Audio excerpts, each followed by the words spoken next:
একটি গুরুত্বপূর্ণ মহামূল্যবান বাণী শুনি।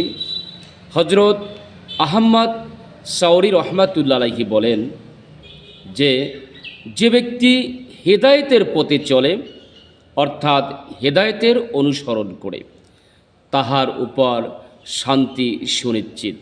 তাই আসুন আমরা হেদায়েতের উপর থাকার চেষ্টা করি, আল্লাহর রহমতের আশা রাখি। আল্লাহ আমাদেরকে দয়া করবেন, আল্লাহ আমাদেরকে মায়া করবেন। আসুন আমরা নিজে ভালো পথে চলি, অন্যকে ভালো পথে চলার জন্য উৎসাহিত করি। আর এই ভিডিওটি যাদের ভালো লাগে, প্রিয় ভাই, দিনের কথা যদি ভালো লাগে, আমরা নিজেরা দেখি, শুনি এবং অন্যকে শোনার ব্যবস্থা করে দিই। এই জন্য এই চ্যানেলটি সাবস্ক্রাইব করি এবং যারা পেজ অনুসরণ করি তারা পেজে ফলো দিয়ে সাথে থাকি। ইনশাল্লাহ আপনাদের